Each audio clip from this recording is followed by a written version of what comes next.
ప్రాయశ్చిత్త ప్రక్షాళన దీక్ష చేస్తున్న పవన్ కళ్యాణ్పై విమర్శలు తగదు. శ్రీమతి పిలారిశెట్టి రాజేశ్వరి, జనసేన కాకినాడ సిటీ అధికార ప్రతినిధి.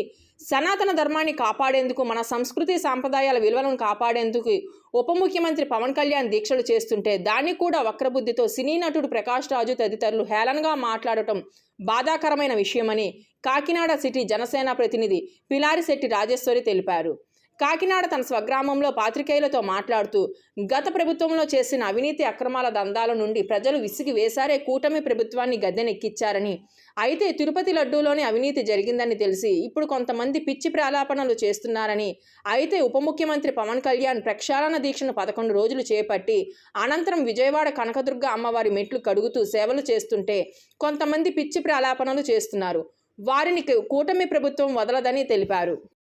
రాజేశ్వరి పిల్లారిశెట్టి, సిటీ అధికార ప్రతినిధి, జనసేన పార్టీ, కాకినాడ. మరి తిరుమల వెంకటేశ్వర స్వామి తిరుపతి లడ్డూలో కల్తీ జరిగిందనే విషయం మీద దేశవ్యాప్తంగా సంచలనం కలిగించినటువంటి ఈ అంశంలో పవన్ కళ్యాణ్ గారు స్పందిస్తూ, ఈ పాపానికి పరిహారంగా, వైసీపీ ప్రభుత్వం చేసిన పాపానికి పరిహారంగా మరి ఆయన ప్రాయశ్చిత్త దీక్ష చేపట్టి 11 రోజులు దీక్ష వహించి కనకదుర్గమ్మ వారి గుడి మెట్లు ప్రక్షాళన చేస్తున్న సందర్భంగా ఈ జరుగుతున్న తరుణంలో మరి ప్రకాష్ రాజ్ వంటి సినిమా యాక్టర్ ప్రకాష్ రాజ్ గారు, అంతేకాకుండా ఒక సినిమా ప్రోగ్రాంలో కార్తీ సినిమా యాక్టర్కి యాంకర్కి ఇచ్చిన సమాధానాలని గురించి కూడా స్పందిస్తూ పవన్ కళ్యాణ్ గారు ఈ విధంగా వ్యాఖ్యానించడం జరిగింది. ఎవరైనప్పటికీ హైందవ ధర్మాన్ని, సనాతన ధర్మాన్ని గౌరవిస్తే గౌరవించండి, ఆచరిస్తే ఆచరించండి, లేదంటే మిన్నకుండండి. అంతేకాని ఎగతాళ్ళు, పరిహాసాలు, దీన్ని చులకం చేసి మాట్లాడాలి చేస్తే నేను సహించనని ఆయన గట్టిగా వార్నింగ్ ఇవ్వడం జరిగింది. అయితే ఈ సందర్భంగా ప్రకాష్ రాజ్ గారు కూడా, మీరు చేస్తున్నదేంటి, మీరు డిప్యూటీ సీఎంగా ఇప్పుడు సెక్యులరిజం లేదంటే దీన్ని ఆచరించవలసిన అవసరం ఉంది కదా అని చెప్పిస్తున్నట్లుగా ఆయన ప్రశ్నించడం. అంతేకాకుండా కార్తీ గారు దీన్ని స్పందిస్తూ, నాకు వెంకటేశ్వర స్వామి మీద, హైందవ మతం మీద నమ్మకం, భక్తి ఉన్నాయి, నేను ఉద్దేశపూర్వకంగా ఏం అనలేదు అని సారీ చెప్పినందుకు కూడా ప్రకాష్ రాజ్ గారు స్పందిస్తూ, మరి ఆయన చేయని తప్పుకి సారీ చెప్పించుకోవడంలో మీకు వచ్చిన ఆనందం ఏంటని ప్రశ్నించడం జరిగింది. అంతేకాకుండా దీన్ని ఇంకా కంటిన్యూ చేస్తూ ఆయన అనేక రకాలైన వ్యాఖ్యానాలు చేయడం ప్రకాష్ రాజ్ గారు జరిగింది. అయితే ఈ సందర్భంగా మేము జనసేన పార్టీ నుంచి అయితేనేమి, లేదా మహిళా లోకం నుంచి అయితేనేమి, లేదా ఒక హైందవ ధర్మాన్ని గౌరవించే వ్యక్తులుగా అయితేనేమి మేము చెప్తున్న విషయం ఏంటంటే, అసలు హైందవ ధర్మం, సనాతన ధర్మం అంటే ఏమిటి, దాని గురించి ఎవరికైనా ఒక అవగాహన ఉందా? పవన్ కళ్యాణ్ గారు అన్ని యొక్క మతాలని, ధర్మాలని గౌరవించేటువంటి వ్యక్తి. ఆయన ఏ మత భావాలకి ఆయన గౌరవన్నవి ఆచరిస్తున్నారే తప్ప ఎవరిని కించపరిచేటువంటి వ్యక్తి కాదు. అలాగే ఏదైతే భారతదేశం లౌకిక తత్వాన్ని మన భారత రాజ్యాంగం ఆచరిస్తుందో, గౌరవిస్తుందో, దాన్ని ఆచరిస్తూ గౌరవించుకుంటూ వెళ్ళే వ్యక్తి పవన్ కళ్యాణ్ గారు. ఇక్కడ సనాతన ధర్మం అసలు ఏం బోధిస్తుంది అనేది చాలా మందికి అవగాహన లేని విషయం. ఆయన డ్రెస్సింగ్ గురించి, ఆయన ఆచార వ్యవహారాల గురించి కూడా చాలా కామెంట్స్ చేస్తూ ఉన్నారు. భారతదేశంలో ఎప్పటి నుంచో లక్షలాది సంవత్సరాల క్రితమే వేదాల ద్వారాను, అక్కడ నుంచి పురాణ ఇతిహాసాల ద్వారా వచ్చినటువంటిది సనాతన ధర్మం. సనాతన ధర్మం అంటే సృష్టిని ప్రేమించడం, సృష్టిలో ఉన్న చరాచర జగత్తుని, జీవరాశిని ప్రేమించడం. ఈ యొక్క సనాతన ధర్మం నుంచి అనేక యోగా, అలాగే అనేక శాస్త్రాలు, తత్వశాస్త్రం, అలాగే ఎన్నో శాస్త్రాలు పుట్టాయి. అవన్నీ కూడా ప్రపంచవ్యాప్తంగా వైజ్ఞానికంగా అవి గౌరవించబడుతూ ఆచరించబడుతున్నాయి నేటికి. అయితే ఇందులో ధర్మం ఏం చెప్తుంది అంటే, ఒక కాషాయ వస్త్రాలు ధరించడం, రుద్రాక్షలు ధరించడం, నామాలు పెట్టుకోవడం, ఈ విధంగా దీన్ని భావించడం, మాట్లాడడం, కామెంట్స్ చేయడం.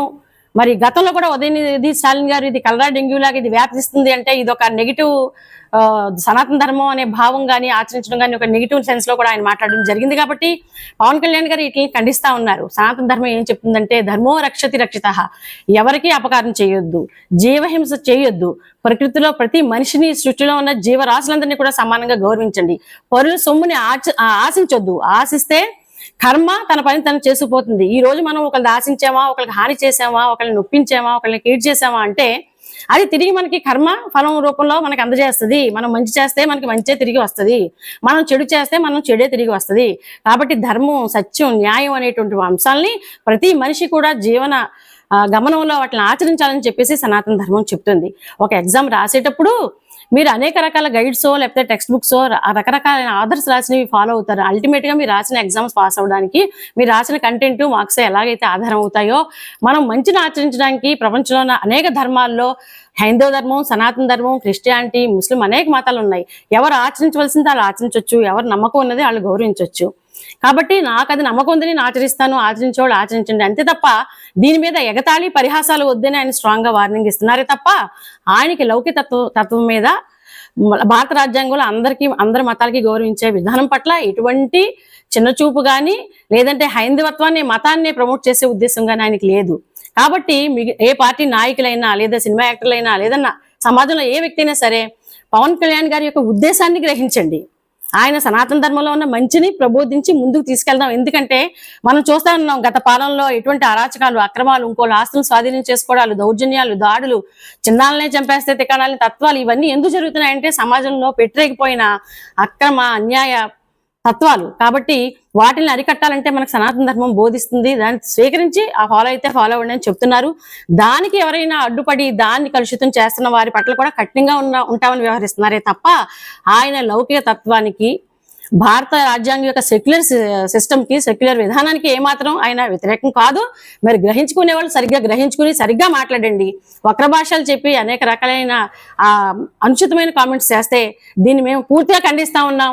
పవన్ కళ్యాణ్ గారి పట్ల ఆయన వెనకాల మేము ఉండి ఆయన చెప్తున్న సందేశాన్ని మేము విస్తృతంగా ప్రచారం చేస్తాం. ఆయన చెప్తున్నది మంచి కంటెంట్ అని ఈ విధంగా మరొకసారి మేము జనసేన పార్టీ నుంచి, మహిళా లోకం నుంచి మేము తెలియజేస్తా ఉన్నాం. Thank you. పిల్లారిశెట్టి రాజేశ్వరి. జై జనసేన, జై తెలుగుదేశం, జై బీజేపీ.